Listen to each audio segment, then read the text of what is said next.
안녕하세요. 김성부동산 연구소입니다. 오늘은 앞으로 모든 임차인은 권리금 보호를 받을 수 있다라는 주제로 말씀드리도록 하겠습니다.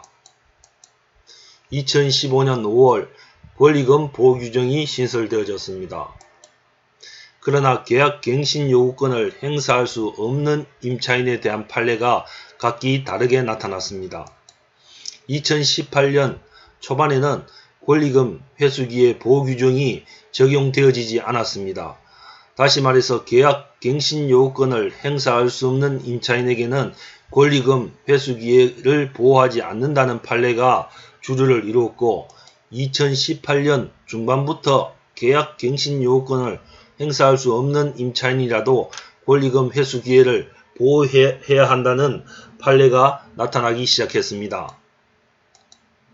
2015년 상가 임차인 K씨는 신규 임차인과 권리금 계약 체결 후 건물주에게 신규 임차인과 임대차 계약 체결을 요청하였습니다. 그러나 건물주가 이를 거절하자 건물주 상대로 권리금 손해배상 청구 소송을 제기하였습니다. 1심은 기존의 임차인이 패소하였습니다. 이유는 전체 임대차 기간 5년을 초과했기 때문에 다시 말씀드려 계약갱신 요구권을 행사할 수 있는 기간이 이 당시는 5년이었는데 이 5년을 초과했기 때문에 권리금 보호를 받지 못한다는 것이 첫 번째 이유였고 두 번째, 임차인이 건물주에게 신규 임차인의 정보 제공을 하여야 되는데 이러한 부분이 부족했다는 것입니다. 세 번째, 임차인의 적극적 주선행위가 부족했다는 내용이 패소 요인이 되었습니다. 이에 상가 임차인 K씨는 항소를 하였습니다. 2심 역시 원고 임차인의 항소가 기각되어졌습니다. 이유는 1심과 같은 사유로 이 항소가 기각되어졌습니다. 임차인은 대법원에 상고를 하였고 3심에서 원심을 파기해서 당해 사건을 원심 법원으로 돌려보내라는 판결이 2019년 5월 16일 날 이러한 판결이 나왔습니다.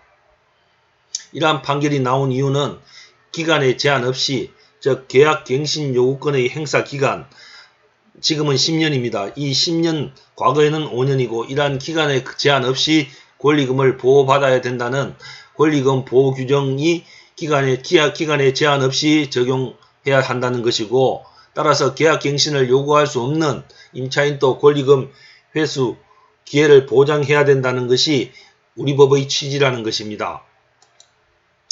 따라서 권리금 회수 보호 규정과 계약갱신 요건의 입법 취지가 다르기 때문에 법이 정한 회수 기회 보호의 예외 사유 중 전체 임대차 기간 초과라는 부분이 없다는 것입니다.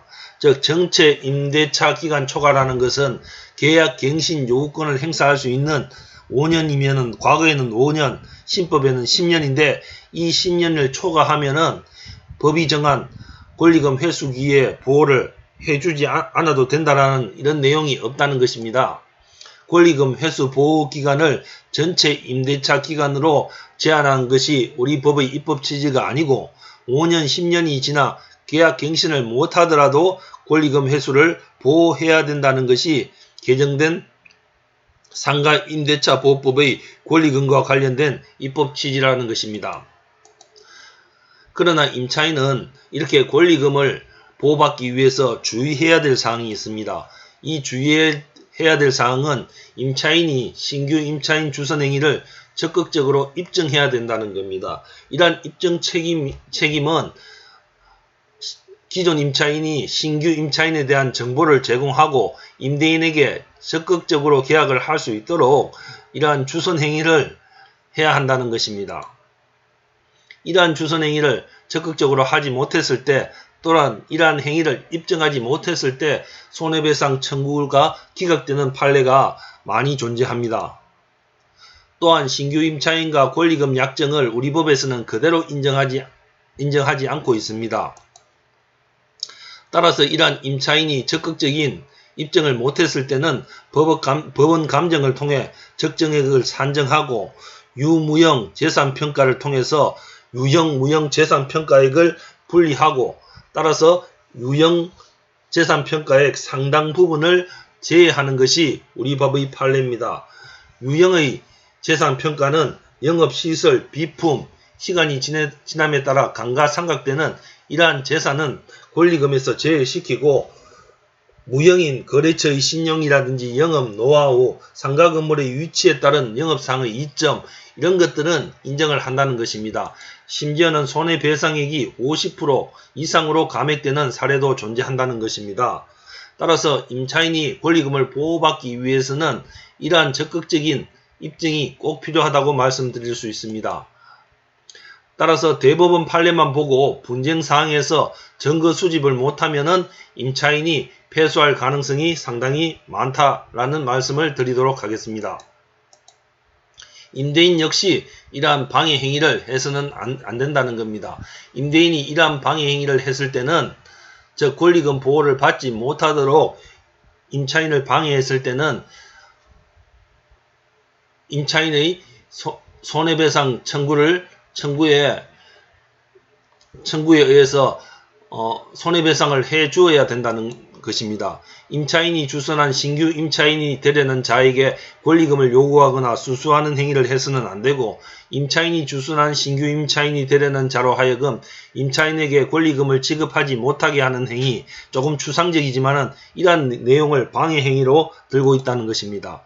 또한 임대인이 상가 건물에 관한 조세, 공과금, 주변 상가의 차임 및 보증금, 그 밖의 부담에 따른 금액에 비추어 현재의 고액의 차임과 보증금을 신규 임차인에게 요구해서 이러한 권리금을 방해하는 행위를 해서는 안 된다는 것입니다.